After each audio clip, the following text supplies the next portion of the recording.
dipersembahkan oleh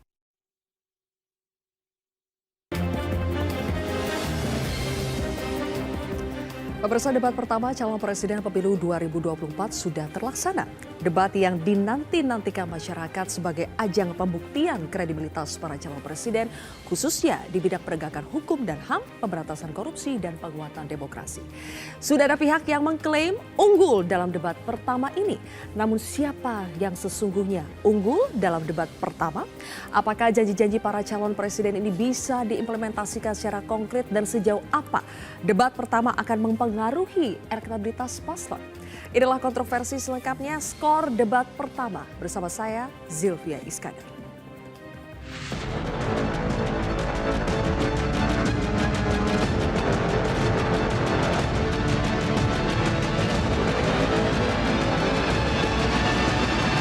Apa perasaan Bapak ketika mendengar bahwa ada pelanggaran etika di situ? Apa komentar Pak Prabowo terhadap putusan MK yang melahirkan MK itu? Bagaimana dengan anggaran 80T, Pak Anies sebagai gubernur tidak dapat berbuat sesuatu yang berarti? Peristiwa Kanjuruhan dan peristiwa kilometer 50. Saya ingin tanya posisi Pak Ganjar di dalam dua peristiwa ini. Terima kasih.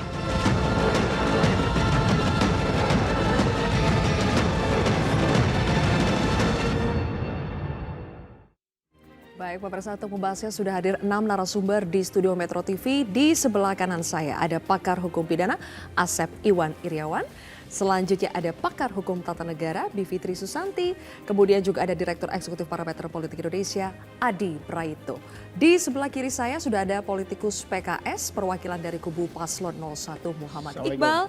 Kemudian juga ada Ketua DPP Golkar perwakilan dari kubu Paslon 02 Maman Abdurrahman.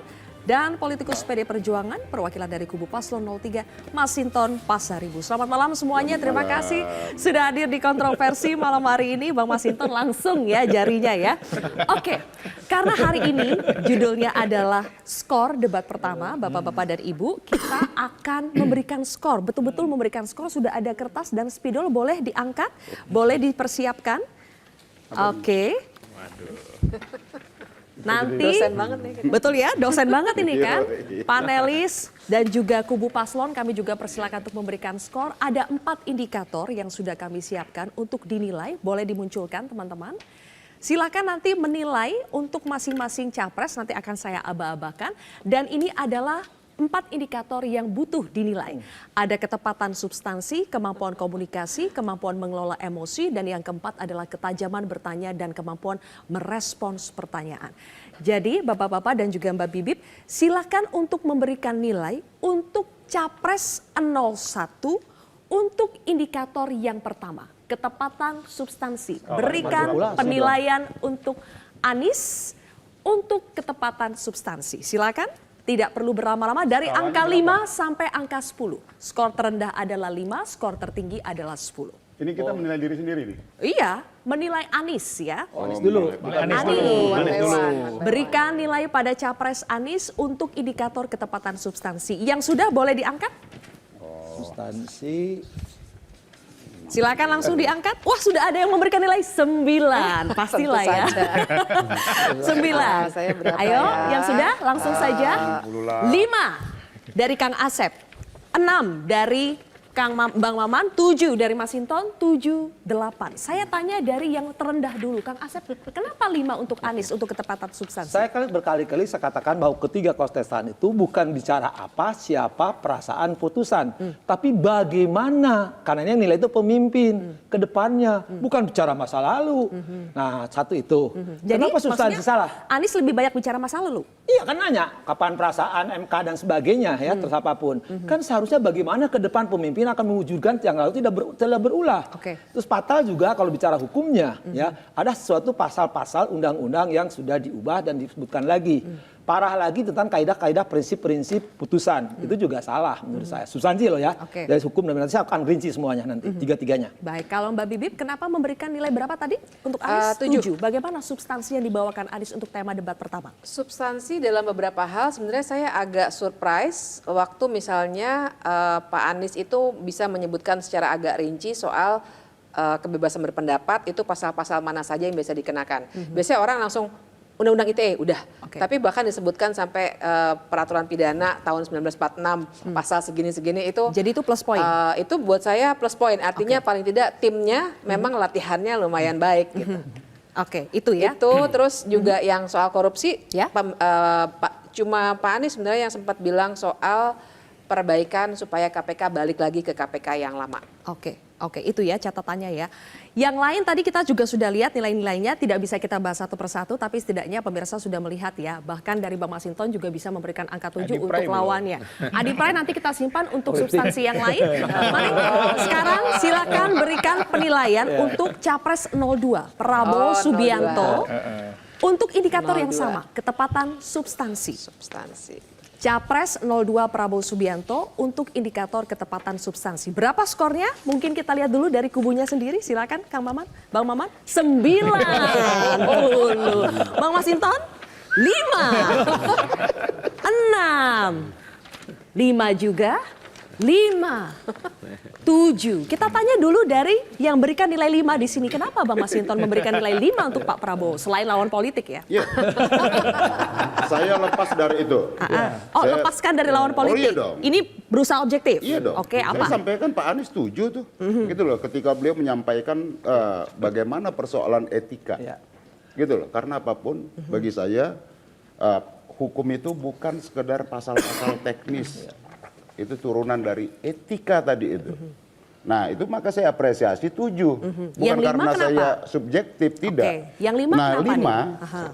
tidak ada yang saya lihat itu kemampuan ya menyampaikan dan mengelaborasi gagasan itu secara substansial. Lebih pada narasi-narasi yang konservatif, kemudian retorika yang sangat normatif, tidak menyentuh hal-hal yang substantif. Apa yang saya sampaikan yang konservatif itu patriotik, konservatif. Kami ini membela tanah air, siap mati. berjuang apa segala macam. Udahlah, itu basi. Basi gitu dan loh. konservatif. Iya, Wow, itu oke. semua kita ini melakukan tugas-tugas untuk rakyat, bangsa dan negara. Oke, Yang baik. itu bukan hanya klaim satu orang atau kelompok golongan aja. Kita semua ini bicara tentang bangsa negara, Baik. gitu loh. Oke, tadi Mas Adi memberikan nilai berapa? 7. Lumayan, kenapa itu?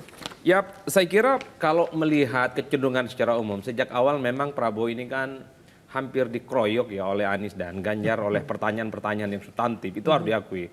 Pertama soal HAM, Prabowo tegas, apapun yang terjadi soal HAM, dia siap. Ada pengadilan HAM sesuai dengan keputusan DPR, kan tinggal eksekusi. Bahkan menunjuk wakilnya Pak Ganjar, Mahfud MD lah yang kemudian menangani ini. Apapun yang terjadi pada proses politik ke depan, soal HAM, pengadilan HAM, Pak Prabowo kan ikut. Itu adalah satu kesiapan bagi saya, bagi seorang Prabowo Subianto yang sejak awal ini selalu muncul terkait dengan isu HAM. Yang kedua, cukup tegas juga bicara tentang korupsi, yaitu tentang bagaimana memiskinkan para koruptor. Itu yang saya kira setuju, 100%. Karena koruptor ini nggak mungkin jerah kalau tidak dimiskinkan secara umum. Nah, Baik. mesti yang terakhir adalah yang menurut saya adalah konsisten tentang keadilan. Semua persoalan ini akan terjadi kalau keadilan itu bisa disampaikan secara umum tentang korupsi, tentang HAM, itu harus ditegakkan secara merata kepada siapapun. Inilah yang menurut saya secara substansi Pak Prabowo itu dapat skor 7. Meski dalam retorika politiknya sejak menit pertama sampai akhir, ini Baik. seringkali terjadi lompatan-lompatan dan potongan-potongan yang agak kurang sistematis. Oke. Nanti kita ulas lebih jauh, ada kemampuan komunikasi di situ kalau kita berbicara sistematis ya. Tapi sekarang masih ketepatan substansi untuk Capres 03, Ganjar Pranowo. Berapa skornya Bapak Ibu? Silakan. Mau di kertas yang sama, di kertas yang berbeda, monggo. Kang Asep, rata loh 5 nih Kang Asep. Dia 5. Mbak Bibip, 6. Yes. 6 ini berarti lebih tinggi 1 poin dari Prabowo ya. Tadi Prabowo 5 ya, Anies 7. Sama, 7. 7 lumayan. 6, 9. Gantian, coba kita tanya. Kebalik atau kebalik ya? Nggak kebalik ya, bukan Nggak Bang ya? dong. Oke, baik. 9 untuk Ganjar dari Bang Masinton ya, jelas lah ya. Kita tanya dari yang memberikan 6. Kenapa Bang Maman? Gini, kan kita bicara tentang ketepatan substansi ya. Ya. Hampir tidak ada jawaban yang diberikan kepada Mas Ganjar yang cenderung pokok basis substansi pertanyaan dijawab secara tuntas dan tegas. Jadi gini, kalau saya ngelihat, saya harus sampaikan bahwa keunggulan Mas Ganjar dan Mas Anies memang dari retorika jawaban.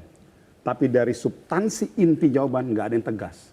Ngalur ngidul, ada yang jawab angin lah, ada yang jawab ke kanan ke kiri lah. Artinya akhirnya, satu itu. Yang kedua, dan ini saya teringat nih apa yang dibilang oleh Bang Masinton, bahwa sebetulnya debat itu ngecap.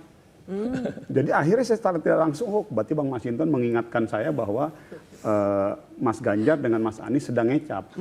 Nah kalau Pak Prabowo saya lihat itu cenderung apa adanya. Dia cenderung natural, berkata apa adanya, tanpa ada beban, dan cenderung ya pasrah dan menyerahkan kepada publik. Ya this is me. Baik. Ya akhirnya poin saya mau bilang bahwa kalau kita bicara substansi kepemimpinan, ini kita bukan bicara mau nyari jadi dosen, bukan bicara mau nyari manajer, kita nyari leadership. Yang mau jadi dosen siapa kira-kira di Ya, antara ya dua silakan paslon yang pilih lain? Anies maksudnya. Anies. Jadi mencari pemimpin Republik Indonesia, bukan hafalan, Baik. Coba, bukan hafalan Bang Masinton ayat-ayat ditanggapi dong, pasal dan katanya segala ngecap macam. doang Mas Ganjar. Ya saya menambah, saya tuh merespon apa yang mengiyakan, dibilang silakan. Yang disampaikan Pak Ganjar itu bukan kecap, bahwa beliau pernah melakukan dan mengerjakan, gitu ya. Jadi, kenapa saya sampaikan 9? Bagaimana beliau masuk ke ranah substansi tentang bagaimana mengatasi korupsi. Beliau sampaikan berdasarkan data yang dikutip dari teman-teman elemen civil society penggiat anti korupsi ICW. 270 triliun selama 10 tahun potensi kerugian negara. Yang itu kalau dikelola bisa membangun Baik. 27.000 puskesmas. Oke.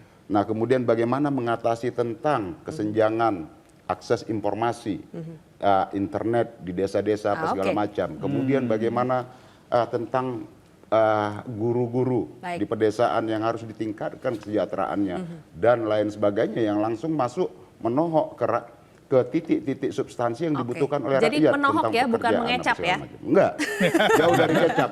Oke, baik. Kita masuk ke indikator yang kedua, Bapak Ibu sekalian, yaitu kemampuan komunikasi plus kemampuan mengelola emosi. Kita gabung saja ini ya. Kemampuan komunikasi dan kemampuan mengelola emosi. Dan langsung sekarang silakan dalam satu kertas diberikan nilai untuk 3 capresnya. Jadi untuk capres 01, 02, 03 untuk indikator kemampuan komunikasi dan kemampuan mengelola emosi. Harusnya ada back sound ini ya. Jeng, jeng, jeng. Oke? Sudah ada yang selesai? Oke, Kang Asep sudah selesai. Sorry. Mas Iqbal? Sorry. Jangan sampai salah, jangan sampai ketuker ya. Silakan ditulis dari capres 01, capres 02, capres 03 secara berurutan. Kang Asep. Untuk capres 01, 70 kemampuan komunikasi dan mengelola emosi, capres 02 60, capres 03 70. Mbak Bibip, capres 01 kemampuan komunikasi dan mengelola emosi 8, capres 02 5, capres 03 7. Dan Mas Adi Praitno, itu 7 atau 1? 7. 7. Soalnya beda 7 yang bawah sama 7 yang atas. dipakai Capres 01 Ada kemampuan kumisnya. komunikasi dan mengelola emosi 7, capres 02 5, capres 03 7. Bang Masinton, capres 01 7,7, capres 02 5, capres 03 8,5. Ini nilai dosen banget ya, ada 7,7-nya.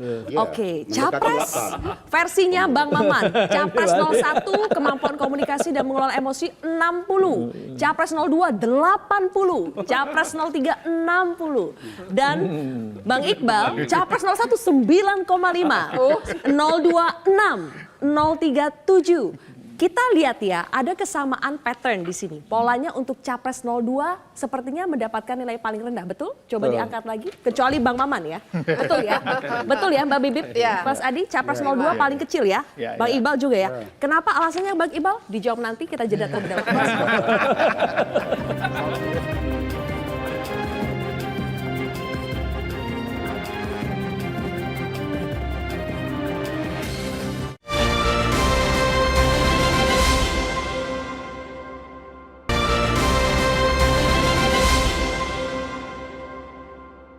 dipersembahkan oleh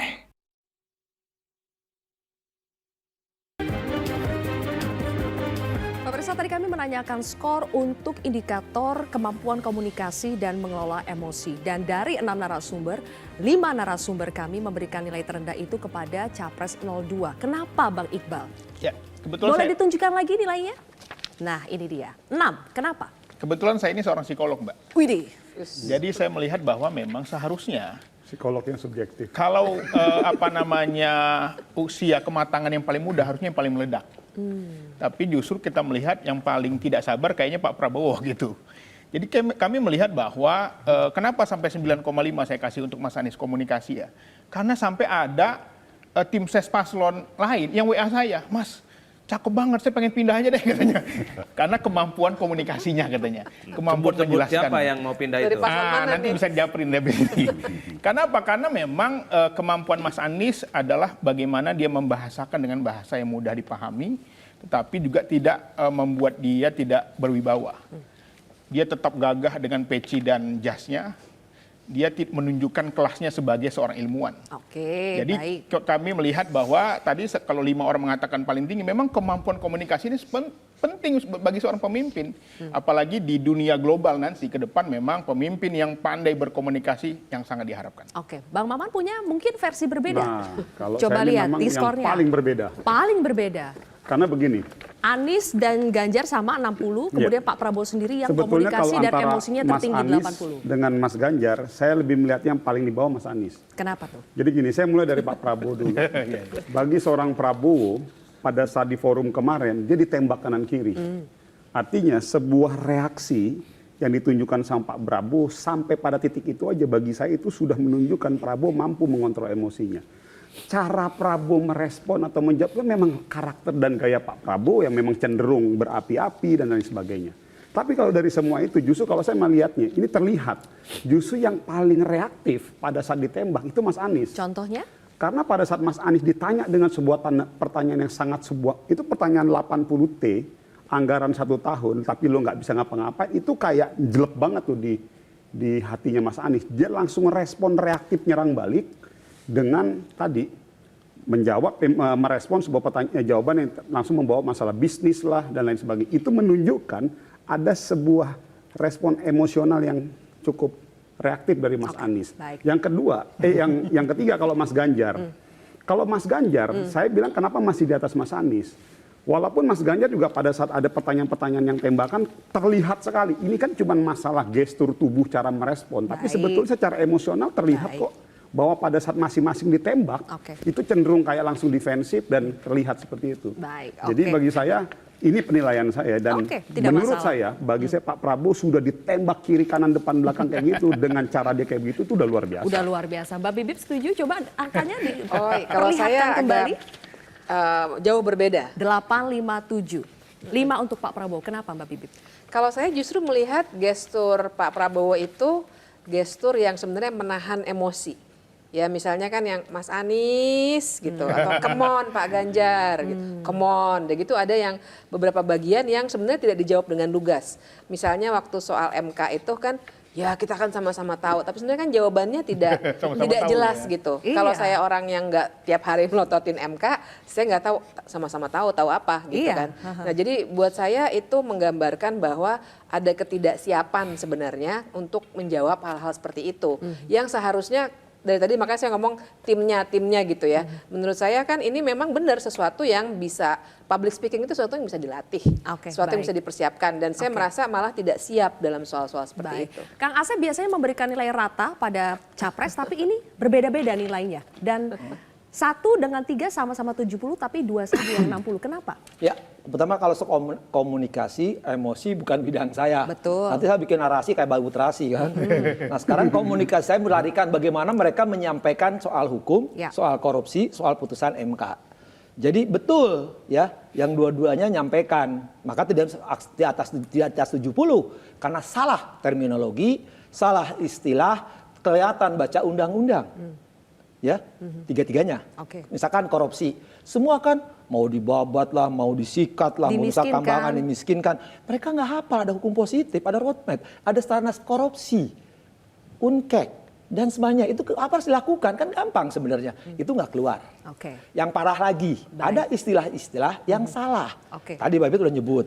Misalkan Undang 146, kenapa Anies nggak kasih 80, 70? Kan itu udah diganti di KUHP yang baru, 263. Apalagi Undang-Undang ITE baru kan resmi mengundangkan. Lewat bagi saya. Pak Ganjar ya lari juga. Kaidah-kaidah yang sebenarnya udah lewat. Kan berpikirnya harus ke depan korupsi itu. Malah lebih senang. Tiga-tiganya mengklirkan. Ganjar EKTP-nya, ini perkara HAM-nya, ini perkara Formula E termasuk kardus durian. Kan lebih enak. Kami akan perbaiki nanti kemana gimana. Ini kan ceritanya ya kayak Pak RT, semua tegakkan hukum setegak-tegaknya. Ya hukum tegak. Oke, baik. Terima kasih Kang Asep. Kita ke indikator yang terakhir sebelum jeda, yaitu mohon dimunculkan soal indikator yang keempat, teman-teman, soal ketajaman bertanya dan juga merespons pertanyaan. Silakan langsung untuk Capres 01, 02, 03 untuk indikator ketajaman bertanya dan kemampuan merespons pertanyaan. Siapakah yang paling unggul? Mas Adi, silakan, sudah selesai tampaknya. Tiga-tiganya? Tiga-tiganya langsung ya. Allah. Tiga-tiganya langsung, Capres 01, 02, 03 secara berurutan. Mas Adi? 868 977. Oke, nanti disorot ya teman-teman.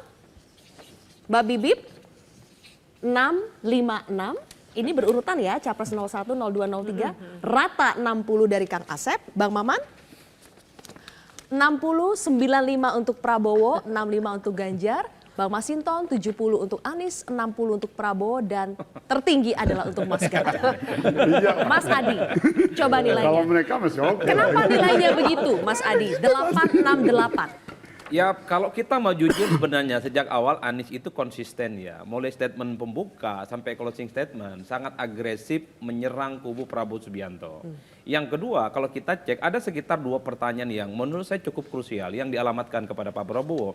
Pertama soal putusan MK, yang kedua adalah soal bagaimana Pak Prabowo itu dinilai tidak tahan jadi oposisi. Bagi saya itu adalah satu statement yang cukup agresif di mana Pak Prabowo sangat terpancing emosinya untuk merespon dari pernyataan Anies itu. 2 hal ini yang kemudian menurut saya menjadi variabel penting betapa memang sejak awal Anies itu memang peluru nyasarnya adalah peluru nyasar nyerang dan sangat tajam. Begitupun dengan Pak Ganjar Pranowo. Ganjar itu bicara tentang suatu hal yang kritis dan sifatnya substantif, yaitu tentang pelanggaran HAM masa lalu dan bertanya tentang kira-kira di mana kuburan mereka untuk diketahui. Itu bagi saya prinsip yang saya kira sekalipun itu satu pertanyaan, itu seakan-akan mewakili begitu banyak pertanyaan pertamaan sepanjang sesi debat. Nah Prabowo memang pertanyaannya agak kalem ke Anies, agak kalem ke Pak Ganjar. Pak Ganjar ditanya tentang kelangkaan pupuk di Jawa Tengah. Bagi saya itu pertanyaan yang cukup standar. Padahal saya berharap Pak Prabowo itu tanya tentang kasus EKTP misalnya. Ataupun saya juga berharap bahwa Pak Prabowo akan nyerang balik Pak Anies.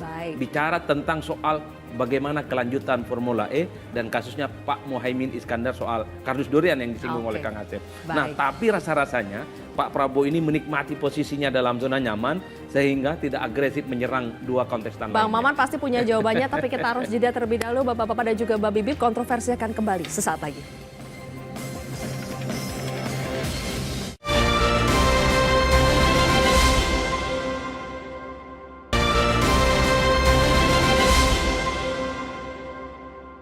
Dipersembahkan oleh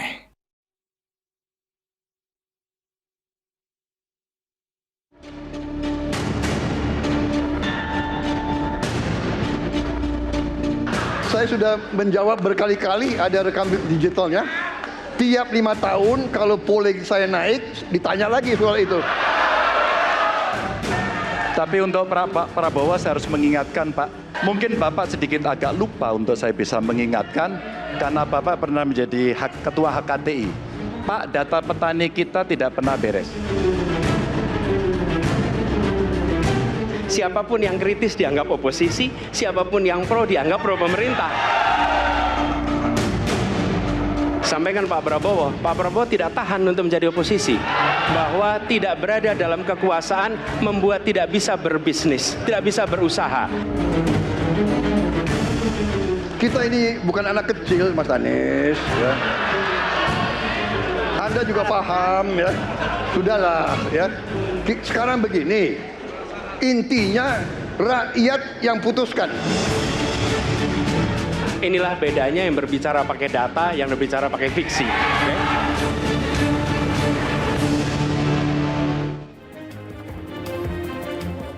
Baik, kita kembali lagi ke kontroversi pemirsa. Sebelum lanjut, aus minum dulu ya.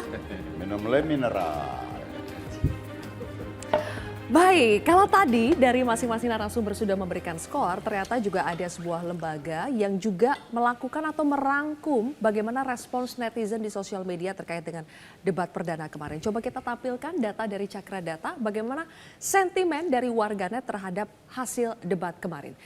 Yang pertama dari Anies Baswedan, dari segi total percakapan ternyata mengalami kenaikan. Dari periode yang biru itu adalah periode 10 sampai 11 Desember. Ternyata ketika hari debat dan sehari setelah debat, percakapan tentang Anies Baswedan itu naik, kemudian Pak Prabowo juga naik. Nah, sementara yang mengalami penurunan adalah percakapan tentang Mas Ganjar. Kita lihat lagi yang berikutnya adalah jumlah engagement. Jumlah engagement dari 3 capres ini pada saat periode yang biru itu sebelum debat dan yang orange itu adalah setelah debat, untuk capres Anies dan Prabowo juga mengalami kenaikan, sementara yang mengalami penurunan Mas Ganjar. Kita lihat lagi indikator berikutnya, yaitu adalah analisis sentimen. Analisis sentimen menurut rangkuman dari beberapa sosial media, warganet mengatakan untuk Pak Anies sentimen positifnya 62%, negatifnya 7%, kemudian yang abu-abu itu netral ya 30%. Pak Prabowo sentimen positifnya 41%, negatifnya 26%, sementara yang netral 33%, sementara untuk Pak Ganjar itu 57% yang positif, 6% yang negatif, dan 38% netral. Jadi untuk yang positif di sini paling tinggi adalah Capres 01, sementara yang negatif itu paling tinggi adalah di Capres 02. Kita lihat apa sih sentimen yang negatif untuk masing-masing capres. Kalau Anies Baswedan, yang paling negatif itu adalah soal klaim Anies terhadap penurunan demokrasi, itu dianggap paling negatif secara sentimen. Kemudian positioning Anies terhadap IKN, dan juga warganet meragukan Anies mampu mengeksekusi semua programnya. Coba sekarang kita lihat sentimen negatif terhadap Capres 02 Prabowo Subianto apa saja. Yang paling tinggi adalah sentimen negatifnya soal pelanggaran HAM masa lalu, kemudian soal emosi Pak Prabowo, dan juga soal polemik putusan MK. Berikutnya sentimen negatif soal Capres 03 Ganjar Pranowo, yaitu adalah isu kekurangan pupuk yang paling tinggi, kemudian positioning Ganjar justru dinilai abu-abu, Ganjar dinilai minim dukungan materi dan data, ada juga yang menyebut Ganjar main aman. Bang Masinton, komentarnya dulu untuk sentimen negatif Ganjar, dan ternyata dari total percakapan serta jumlah engagement, Mas Ganjar agak turun. Iya, kalau dari sisi sosial media ya, pendukung Pak Ganjar ini kan bukan pemain sosial media gitu. Jadi kalau dia terlihat kecil di sosial media, ya pasti lebih kecil. Karena tidak semasif umpama 02 atau 01 dalam memelihara buzzer-buzzer begitu ya. Nah jadi ya itu sangat berpengaruh. Itu kita sebagai sebuah fakta real dalam sosial media kita nggak bisa pungkiri. Itu kan. Ya. Nah jadi kalau tadi ya tapi Pak Mas itu benar nggak sih Mas Ganjar agak main aman? Karena kalau terlalu menyerang masih berada dalam bagian pemerintahan. Benarkah jadi agak main aman? Pak Ganjar tidak dalam posisi main aman. Beliau tetap objektif dalam menempatkan posisinya. Mana yang harus beliau kritik, sampaikan, gitu loh ya. Beliau nggak mau terkesan, ini kan debat ya. Yang disampaikan itu adalah gagasan, pemikiran. Beliau konsisten di situ. Jadi bukan mau cari aman atau apa. Nah dalam banyak hal beliau tanyakan persoalan tentang etik. Pelanggaran etik di MK, kemudian tentang pelanggaran HAM, itu ditanyakan dan itu tidak bertendensi. Meskipun karena disebut apa? Pak Prabowo tendensius. Iya, karena begini nih, kalau kita lihat ya, kalau ditanya ini pelanggaran HAM, ya kesannya ingin memojokkan seseorang. Tidak, ini adalah tanggung jawab negara yang sampai saat ini belum selesai. Gitu dan loh. bukan isu 5 tahunan sekali? Dan itu bukan isu 5 tahunan sekali. Dia menjadi naik trending ketika pembahasan HAM. Sebenarnya posisi pembahasan HAM, persoalan demokrasi, pemerintahan, pemberantasan korupsi, sebenarnya ini kadarnya sama ini semua. Tapi kenapa ketika persoalan HAM menjadi satu persoalan, dianggap tendensi, ya karena ada yang diduga ya selama ini kok ya setiap pemilu 5 tahun. Ya karena apa, kontestan yang selama ini ya sudah diberikan ya bapak itu lagi ya muncul gitu loh.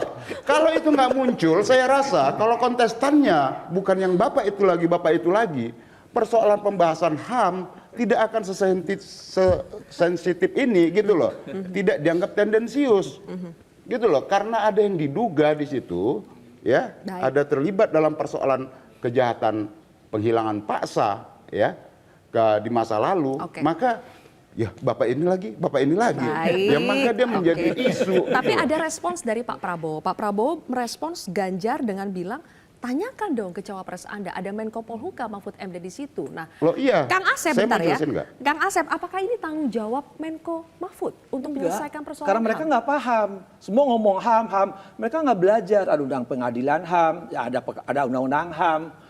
Mereka nggak paham kalau penyelesaian HAM itu dari mulai Komnas HAM sebagai penyelidik, penyidiknya adalah Kejaksaan Agung, ya, kemudian dilimpahkan ke pengadilan sampai sekarang juga tidak pernah terbentuk hakim HAM-nya, ya. Jadi dia ngomong-ngomong itu juga mereka, maaf saya tidak bermaksud membela 02 ya, HAM juga tidak. Apakah itu udah ancaman hukumannya udah daluarsa? Mereka nggak paham juga. Itu tanggung jawab komando. Kalau HAM kan nggak ada daluarsanya. Makanya bukan daluarsa itunya penuntutannya, tapi ancaman hukumannya yang di KUHP itu yang perlu diperbaiki. Tapi kalau kejahatan memang mundur aja boleh yang ad hoc. Pengadilan yang HAM. tidak pernah bisa ngebedakan tadi pengadilan ad hoc dan pengadilan HAM. Dia lihat waktunya.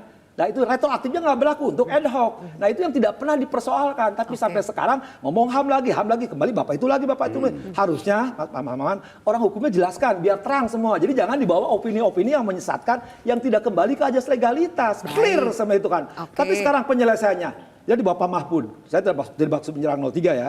Ya kan clearkan semuanya. Kalau memang nggak ada ajas praduga bersalah, harus dengan putusan. Kalau sekarang malah lebih parah Jadi lagi. benar nggak ini bagian dari tanggung jawab Menko Polhukam? Ya, Sudah karena ada rekomendasi politik, dari DPR. Hukum di situ kan. Betul, ada bagian tanggung jawab cawapres. Satu bagian dari 03, bagian apa Mahfud. Panggil kejaksaan, panggil Komnas HAM. Mau diapain ini? Maju-maju kita putusan. Kalau enggak, udah jangan ngomong lagi ituan gitu. Kan kita jadi ngomongin gituan kayak Pak RT debat. Kemarin itu sudah ada beberapa kasus pelanggaran HAM berat. Tapi bukannya itu sekarang konsentrasinya yang 02 nih. Gitu Pak Prabowo, clearkan dulu. Memang kalau terlibat buktikan, kalau enggak juga nyatakan dia tidak ada. Karena itu tanggung jawab komanda. Kenapa Bang Maman? Itu harusnya. Saya coba respon ya. Kalau sepengetahuan saya, mungkin udah ratusan kali dijawab nih mengenai isu HAM. Satu itu, yang kedua, Mbak, kita kan bukan hidup dalam ruang hampa. Makanya tadi ada bahasa Pak Prabowo yang mungkin menyebutkan kita bukan lagi anak kecil. Come on. Gini loh, pertanyaan itu terhadap Pak Prabowo sebetulnya kan itu mau mencoba mentendensikan dan menyerempetkan itu kepada Pak Prabowo. Ini kan kita sama-sama pemain lapangan, Bos. Jadi nggak ada, ini semua ruang politik kok. Setiap pertanyaan yang diajukan kepada si A atau si B itu pasti punya maksud. Nah ini yang tadi saya bilang, selalu kembali lagi nggak ada sebenarnya. Kalau mau nanya hari ini, setiap minggu ada kok aksi Kamisan di depan Istana Negara. Pertanyaan saya, siapa hari ini politisi di Republik Indonesia yang konsisten dan serius mendampingi para mereka-mereka yang ikut aksi Kamisan? Kalau kita mau bicara isu HAM, nggak ada. Yang kedua, Mbak, saya ini bagian dari Sivitas Akademika Trisakti, Mbak. Sampai hari ini, saya ikut terlibat itu mengurusi semua urusan itu. Tapi sampai hari ini kita masih konsisten kok. Kalau serendah-rendahnya perjuangan kita, yuk minimal kita perhatikan keluarga korban. Tapi itu yang tadi saya bilang, poinnya saya nggak mau masuk ke dalam, sebetulnya saya nggak mau lagi nih masuk dalam perdebatan ini gitu ya. Tapi bagi saya konsisten aja. Jadi ini ruang politik yang kita paham kok semua akan selalu dipersepsikan kepada Pak Prabowo. Ya bagi saya, kita sebagai pendukung Pak Prabowo ini adalah bagian dari konsekuensi logis yang harus diterima. Benarkah ini hanya sekedar pertanyaan politis dan tendensius hanya untuk demi kepentingan menjatuhkan lawan di debat, Mbak Bibip, kalau menurut Anda soal isu HAM? Ya, persoalannya adalah kalau mendampingi, siapa politisi yang mendampingi secara setia aksi Kamisan misalnya memang tidak ada, bahkan dari dua capres lainnya. Tapi masalahnya adalah Pak Prabowo itu memang rekam jejaknya menunjukkan bahwa bahkan dia diberhentikan dengan tidak hormat oleh Dewan Kehormatan Perwira. Jadi, sorry Mbak, mohon maaf. Itu udah jelas sekali loh itu.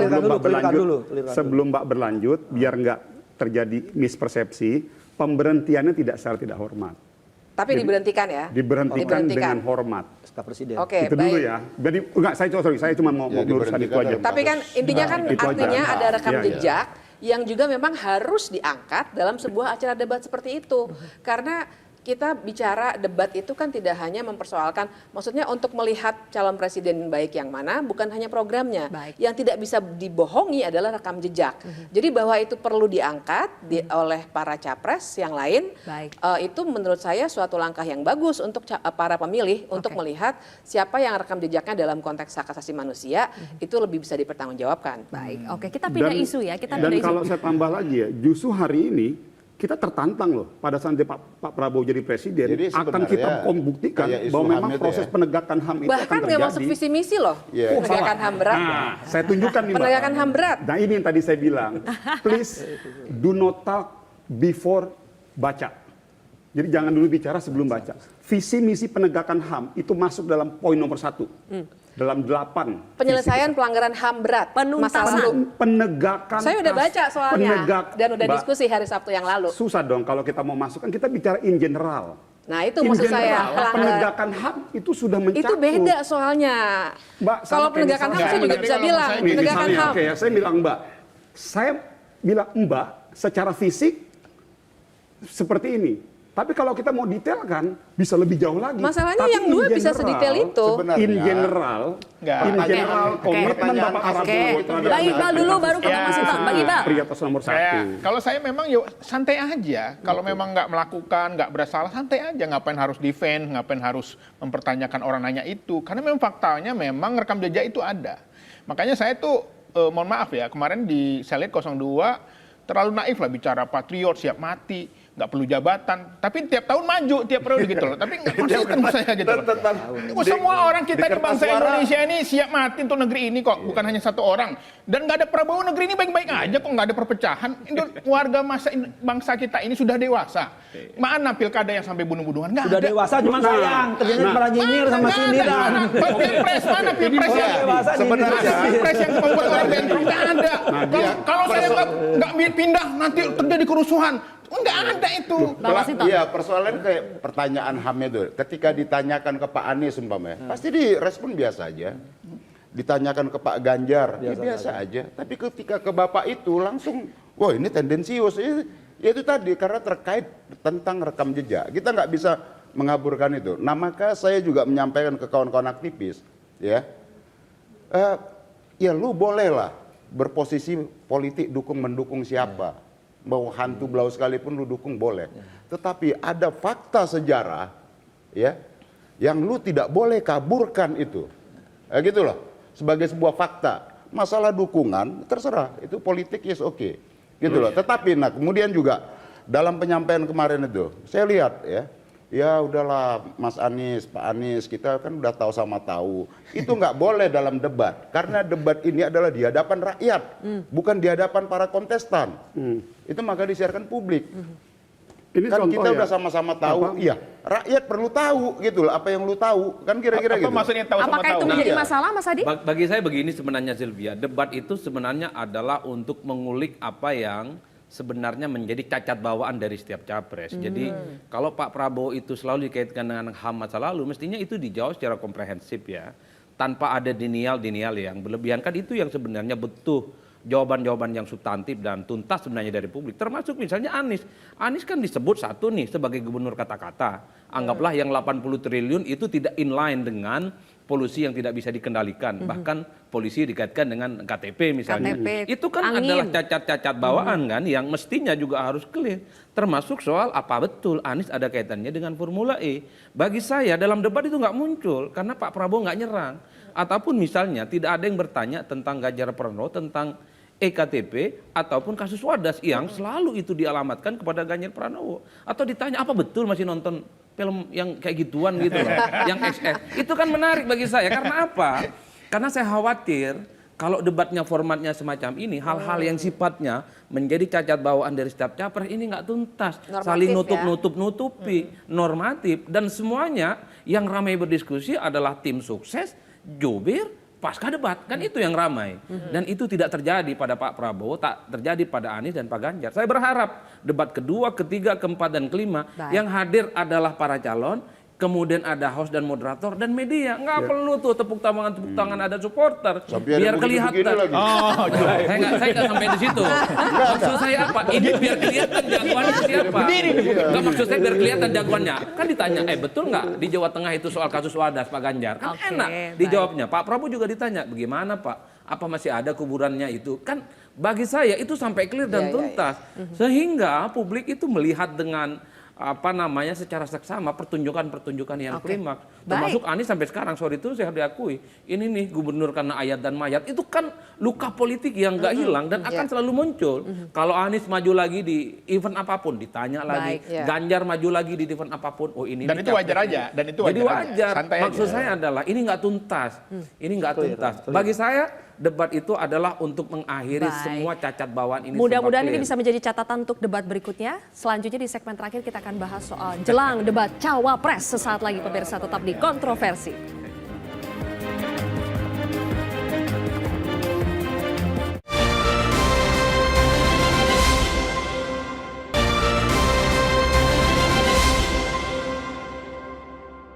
Dipersembahkan oleh Dan saya tidak takut tidak punya jabatan, Mas Anies. Sorry ya. Sorry ya. Para penang, Mas Anies. Mas para penang, Mas Anies. Mas Anies, saya tidak punya apa-apa. Saya sudah siap mati untuk negara ini. Kali ini kena teguran KPU Mas, karena kemarin terlalu asik di mabuk tadi, itu tanggapannya Mas? Iya, semua teguran pula evaluasi kami terima. Saya mohon maaf sebelumnya. Tanggapan kemarin? Ya, terima kasih ya. kemarin gimana Mas?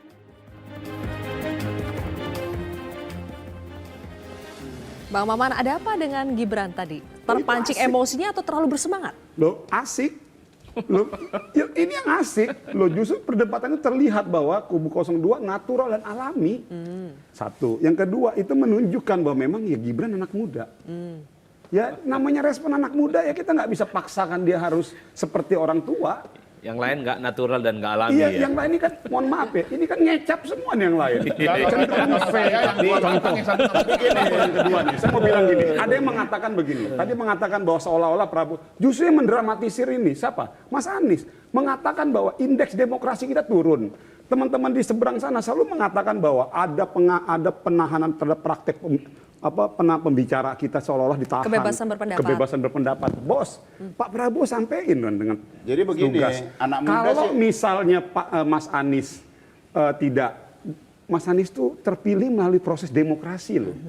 Hari ini kita bebas bicara. Iya, tapi kan dia untuk bisa maju aja melewati fase panjang. Ada dua hal yang disampaikan Bang jadi Maman. begini, Satu soal Gibran, satu soal Mas Anies. Bang Mas Hinton tanggapi dulu ya soal Gibran. Jadi seakan-akan yang mendramatisir, seakan-akan yang mendramatisir nih di kita. Padahal bos ini sama-sama pemain. Ada pemain semua.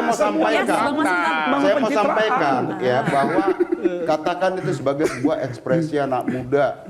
Gitu loh. Mengomentari Gibran ya. Tetapi ya di situ kan sudah jelas aturan-aturan dalam ikut debat itu.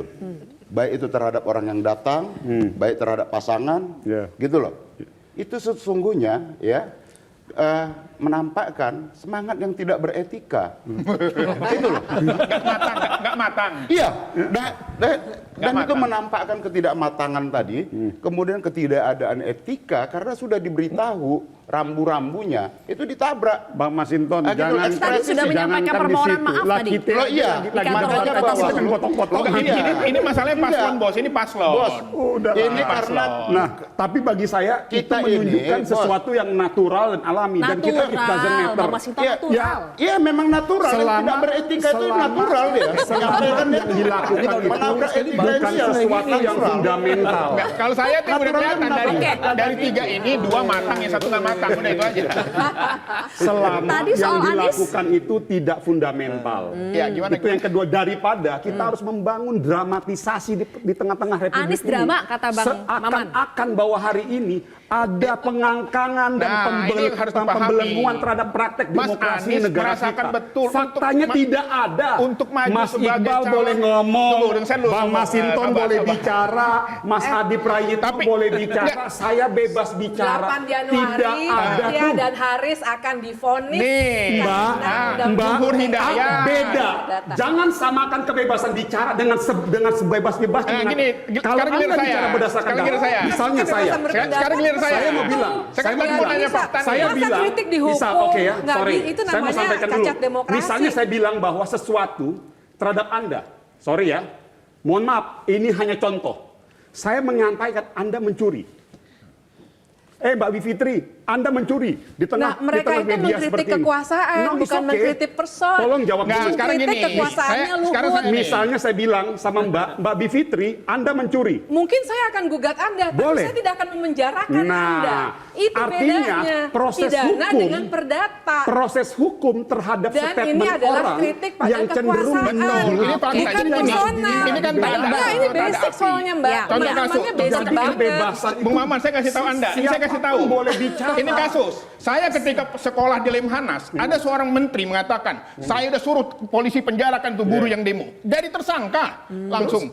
Kedua, Oke. Ruslan Buton, Kapten Ruslan Buton Purnawirawan, ngomong di WA grup langsung dari Mabes Polri pakai pesawat nangkap ke Sulawesi. Sebutkan orangnya biar jelas. Sebut tuh, buka sekarang. Ya, Kita itu buka. fakta, Saya minta buka. ada. Saya minta ada Menterinya buka. buka. Jangan ngomong Yang sembarangan. ditangkap Buka. siapa? Buka. Ini benar Biar Zuhur kita Hidayat. sebutkan. Ini Zuhur Hidayat. Biar terbuka. Sebutkan. Sebutkan namanya. Sebutkan. Sebutkan namanya.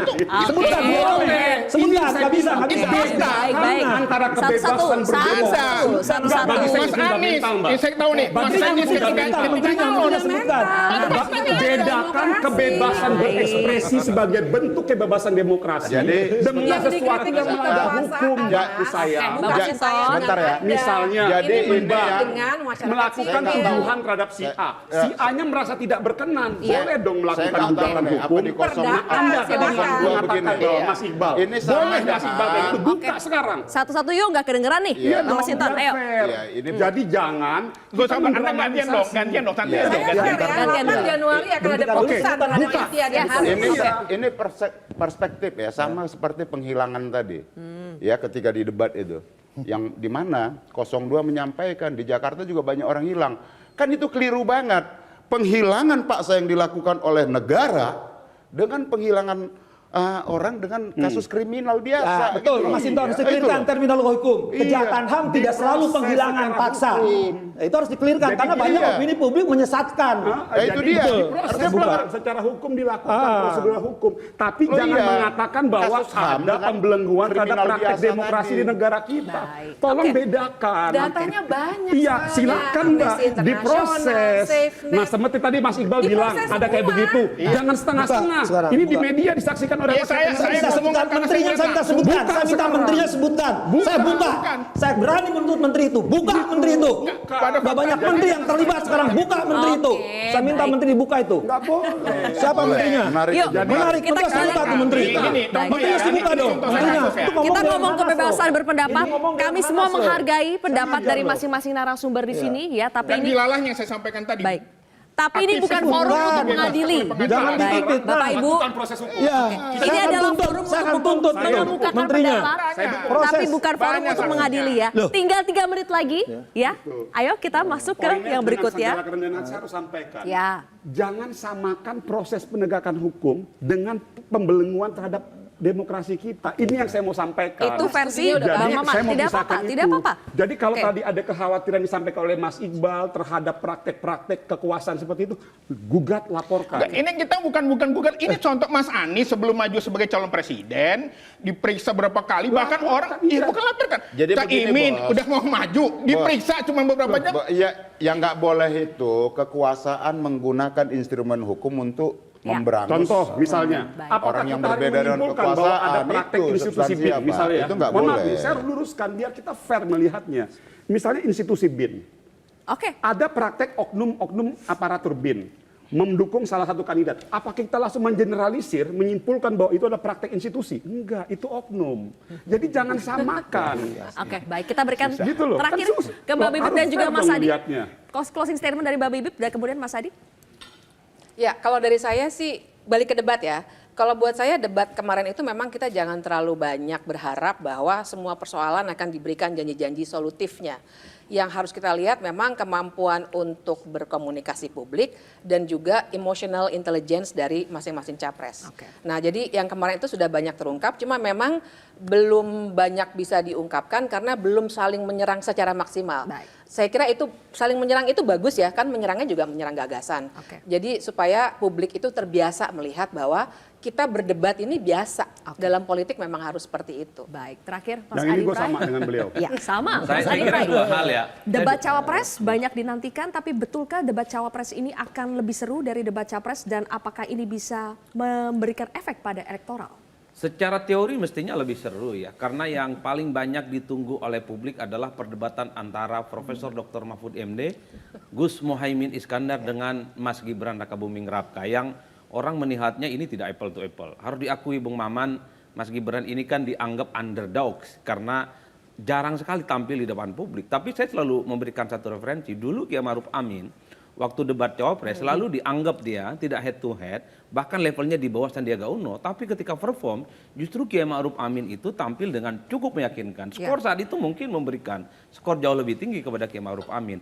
Nah, di tengah kondisi semacam ini tentu publik berharap Gibran ini akan memberikan kejutan-kejutan yang cukup luar biasa. Apakah bisa meladeni Pak Mahfud MD yang sering disebut sebagai peluru tak terkendali gitu ya, ataupun Gus Muhaimin dengan lawakan-lawakannya yang cukup substantif dan selebat-selebatnya itu yang menurut saya juga nyerempet sesuatu hal yang cukup prinsip. Ini yang paling banyak ditunggu. Cuman yang saya khawatirkan, karena apapun judulnya, Mas Gibran ini adalah anak presiden, Mahfud ini adalah anak buahnya presiden, Muhaimin kalau mau disebut juga anak buahnya presiden, karena menterinya ada di situ, khawatir sungkan, jadi debatnya nggak terjadi sepanas yang kita bayangkan. Mudah-mudahan tetap seru ya. Oke, terima kasih. Ayo kita mungkin karena masih terbawa suasana debat, kita di sini juga jadi debat ya. Karena kontroversi. Iya. Terima kasih para narasumber yang akhirnya tos-tosan ya. Pemirsa, demikianlah kontroversi untuk malam hari ini. Terima kasih sudah menyaksikan kontroversi. Saya Zilvia Iskandar pamit undur diri. Sampai jumpa.